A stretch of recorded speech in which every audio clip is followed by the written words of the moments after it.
my life? All right, ladies and gentlemen, we have the absolutely incredible Allie Mills coming up to the stage. She has been seen in maybe a few shows you might have heard of, The Wonder Years, General Hospital, and all sorts of other really amazing stuff. Please give it up for Miss Allie Mills.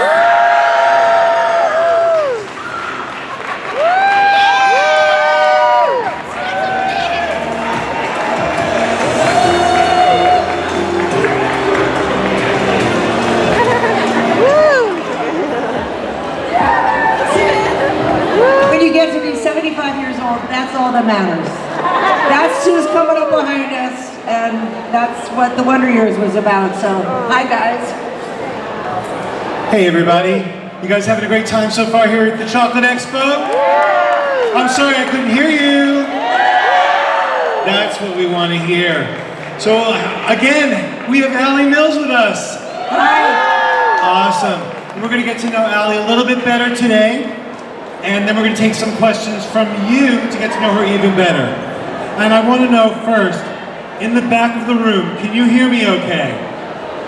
All right, if at any point you can't hear me, just go like this and say, Jim, we can't hear you. All right, thank you. So Allie, can you tell us a little bit about where you grew up and when you first got interested in performing? Okay. There you are. I was just talking to my very young friend, and I began acting when I was really little. My dad was a director in the 1950s of a show called The Patty Page Show, and Patty Page didn't like the little girl that they hired to sing a song with her called How Much Is That Doggy in the Window? And so she pointed at me in that crowd of children at this Christmas special to come up and sing with her. And so for the first time, wait, you just made me a little softer. Can you make me a little louder? Yeah, a little louder. Louder, please. So for the first time, when I was about, younger than you actually, because I was, I think, 8 years old, I got to sing How Much Is That Doggy in the Window with Patty Page. And the only reason that I got the job is I found her so scary that I was staring at her like this, because she wasn't very nice. And I think that's why the little girl didn't like singing with her. But anyway, I put $96 in the bank when I was, a young kid, and that was my first job, acting. And I fell in love with it after that. So, thank you. Yeah. So what do your parents think of this? Were they supportive of the idea of you becoming an actress? Well, I mean, parents want you to go to college. They want you to go to high school. They want you to learn, my mother did anyway. She wanted me to really learn about the world.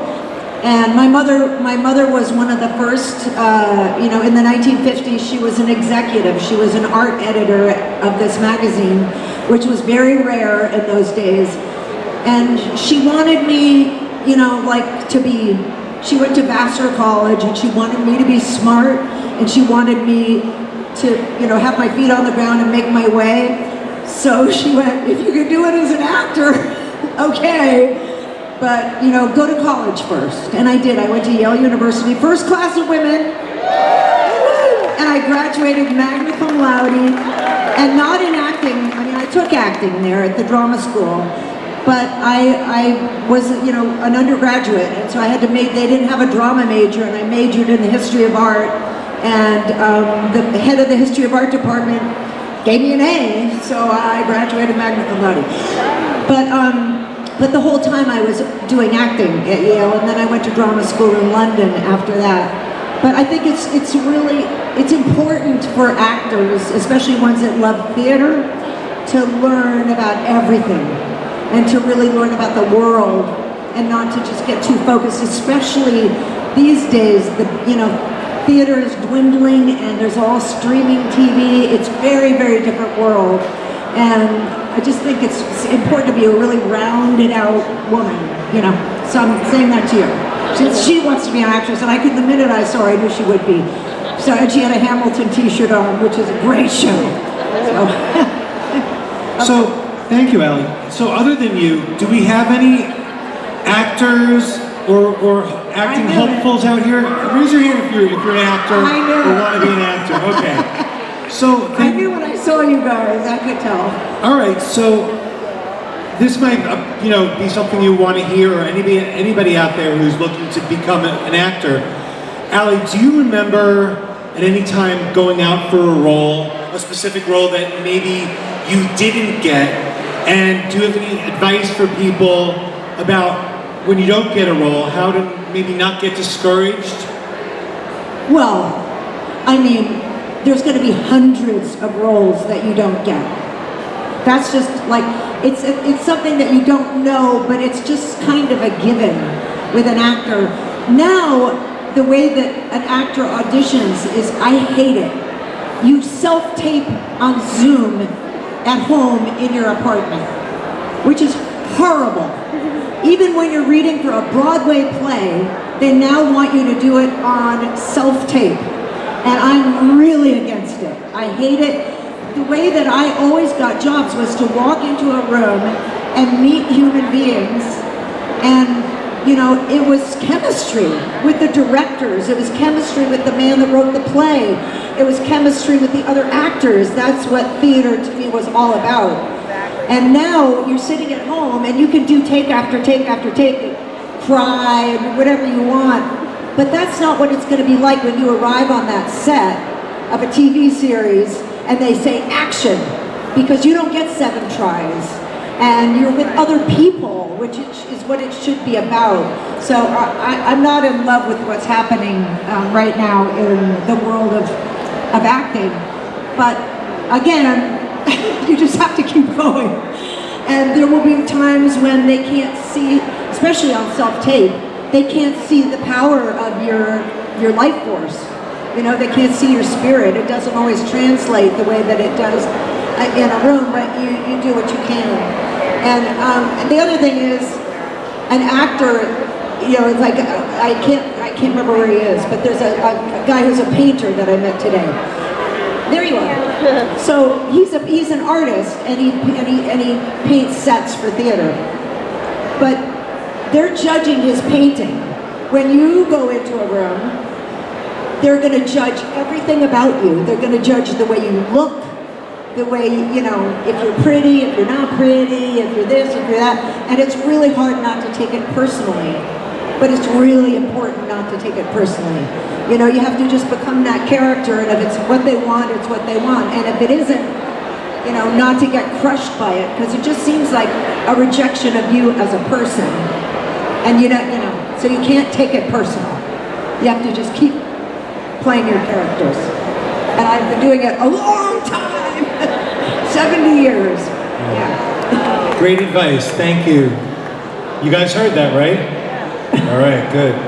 Thanks, Ellie. Yeah. So now, have any of you here in the audience ever heard of this little TV show called The Wonder Years? Yeah, we have some fans out there. So, Allie, you became known to most of us with this role of Norma Arnold on The Wonder Years.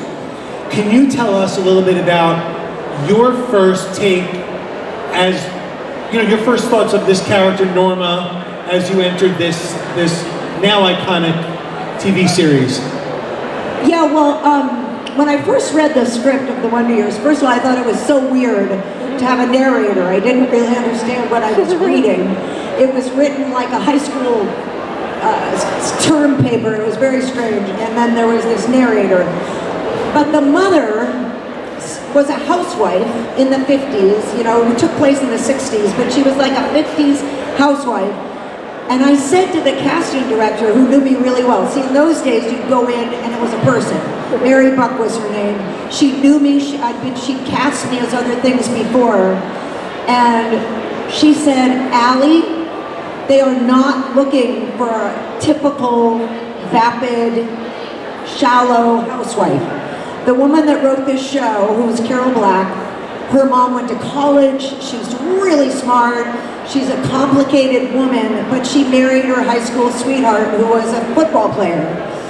And so she wanted a complicated character underneath a shirtwaist dress and pearls, and handing her husband a martini every time he walked into the house to keep peace in the house. And she said, I know you can do this. Mary Buck really had confidence. And so I asked my mother to send me a shirtwaist dress and her pearls, and she did. And I wore kids' sneakers, and I went in as a 50s housewife, but as a more complicated person in my mind who just wanted my family to be happy. And that's, you know, and that was sort of that. And as I was saying yesterday to somebody, I had read it first with the girl that played my teenage daughter, Karen. And Karen, Olivia Dabo, has really big breasts. And she was only 16 years old, and she was wearing a little silk thing with no back that was just sort of floating around and with no bra. And I started blushing. And I was like, whoa. And they went, you guys are cast. It was like, it was instant. They saw who I was as a mother. They saw who she was. It was just, so that's how I actually got cast, was that very first, they were like, I think we're done. You know, this is exactly what we wanted. So that was the first day. Perfect chemistry. Yeah, and you still have it. Olivia was supposed to be here and is really sorry she got a job, but she wanted to come with me because we're still really, really good friends. Yeah, the chemistry is definitely still there. So she's crazy, but really fun.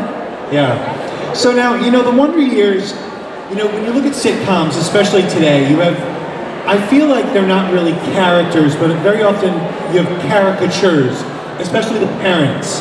You know, they make the parents very foolish and silly and not people that we can identify with. But on the Wonder Years, I think each of the characters struck a nerve with people watching it, and you might all agree with me that we could, and I see the nodding of the heads, that we could identify with a character on this show. I know I did. Was there, at any point in your time filming the show, and even maybe watching it back, was there any character that you could identify with, either in yourself at the time or even when you were younger? Well, the character on the Wonder Years that I personally most identify with would be my daughter Karen, because I was a hippie in the 60s and I was pretty out of control.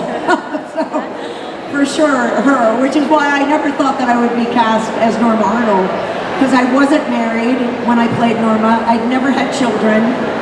I, you know, didn't know what being a housewife really meant, except I had to figure it out in my brain, you know, what being the head of a family meant, which is what really mattered to her, was that everyone in her family was happy. That was like her, you know, what mattered to her. But Karen for sure was who that was my girl. And it's like the complete opposite of the character of Norma. Yeah, it's very interesting to know that about you. Thank you. Now, you know, a lot of TV shows, sitcoms, dramas, they have a big finale. They wrap things up with a nice little ribbon. But the Wonder Years, things didn't wrap up perfectly the way maybe we would have liked to see that happen. Is there anything you would have liked to see different when the show ended? How many people liked the end of the Wonder Years? Nobody. Not one person, including me. I'm really upset about it. I can't get into the real details, but we were engaged in a lawsuit, and that's why the show ended. And it was a disaster. It was a tragedy to me, because they had a storyline where Dan was going to die, the father was going to die, and Norma was going to work and take over the family. And Dan did come back, I think, in an episode as like in Fred's mind as this kind of ghost character. And it was very important to them to play out the whole trajectory of the story, and we never got to. And it's really, I think the way that they tied it up was okay, because they had to, but it was devastating. We were very, very upset. The cast was all, you know, we almost went on strike, but, you know, we didn't do that in those days, so we were grateful to have done it. But anyway, no, I hated the ending. I'm glad you did too! Wow, thank you for that. So, you know, you've been a part of probably close to a dozen TV series over the years, 10, 11. yeah, series that I was in, but then I've been then I've been recurring in like another probably 15 or so. I'm thinking starting with the Associates in 1979 with Martin I don't Short. think anybody would know that show. My very first job was with do you guys know who Martin Short is? Yeah. So Martin Short was a Canadian comic, young. We were really young. We were in our 20s. And the man that wrote Mary Tyler Moore and wrote James L. Brooks, he's a great writer, wrote this series about, it was the first time they did a white-collar comedy. It was a sitcom, but it was about a law firm in New York. And Martin and I were the two stars of it, playing young 20-year-old lawyers. And it was called The Associates. And that was my very first job. It was, that one I didn't want to get rejected. I really wanted that job. I actually went in and read for the wrong character. There was a girl from Radcliffe who was really gorgeous. And I just thought, well, instead of gorgeous, I'm just going to make her rich and snotty. And that's how she was going to get the guys. And so I went in a blue blazer and pearls. And I did my hair, and I was just like, I thought I could just get any guy. And Jim Brooks started laughing, and he said, you think you're gonna get the guy? You think you're that girl? I said, no.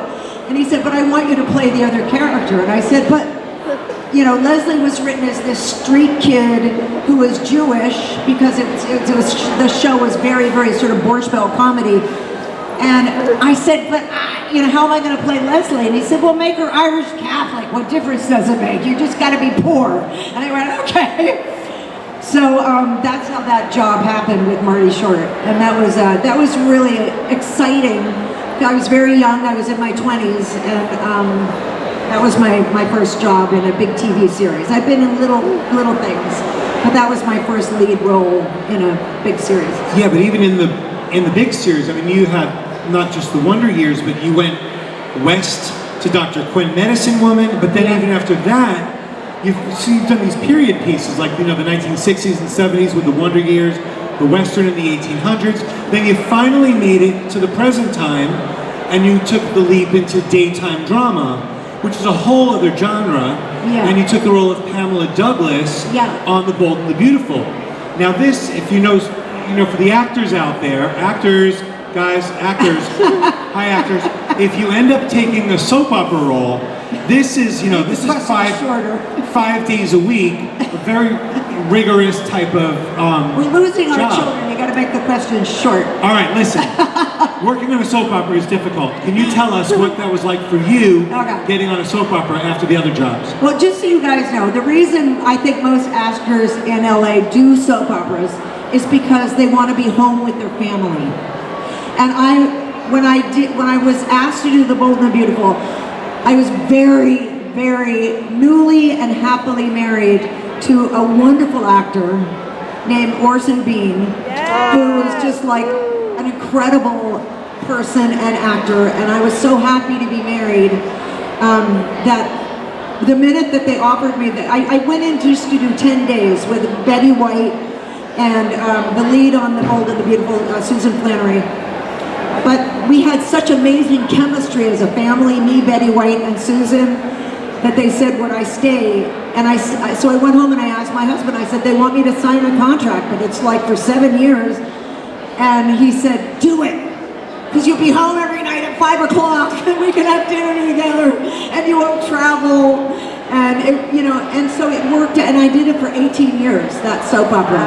And she was bipolar, so she was weird, just so I could be, even though she was nice and she was from a rich family and everything, she was also crazy and did weird things to people, so it was fun.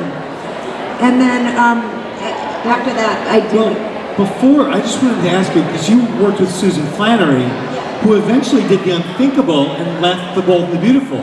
Did you worry that maybe you were going to get written out at that point? No, she did, but God, she did not get written out. Susan Flannery starred in the show, and she was a brilliant actor. And she was now like my age, I'm 75 years old. And they were trying to cut her part down so that, because you pay the children nothing. And Susan was getting paid a lot because she deserved it. And she went, oh, no, that's not going to happen. You're not going to cut, I don't want to be 1 day a week on the show. And so she just said no. And I'm not going to accept, you know, becoming, you know, like becoming, they wrote that show for her. And that's who all the fans loved. She was brilliant and such a great actor. So she and Ron Moss left the show the same day. They said, no, we're not accepting this situation just because you want to pay people less money, the kids. And so no, I wasn't worried. I just missed her like crazy because she was so great. But I didn't worry about Pam, you know, coming and going or anything like that. But yeah. And then, thank you. And then Heather Weber, any General Hospital fans out here? So then you went into General Hospital. The crazy people are here. Yeah, we get the Wonder Years people, we get the General Hospital. Now this is a very different role, Heather Weber. What was that like, taking on such a villainous role? So, as I just said, I was extremely happily married for 35 years to the love of my life, and that's just in itself such a blessing. You know, I deeply believe in God now. I did not growing up, but I met one of the most amazing people on the planet, and I know that that was a gift from God. And so I had this amazing life with him, and then he, you know, there was a tragic accident that I witnessed. He got killed in front of me, and I didn't know if I could kind of go on for a minute, but then literally like a couple of months after that, I got a phone call about Heather Weber from these two crazy guys in the Catskills drinking martinis. The head writer and his husband called me from the Catskills and said, we just thought of a great idea. We need to replace Heather Weber for the 60th anniversary.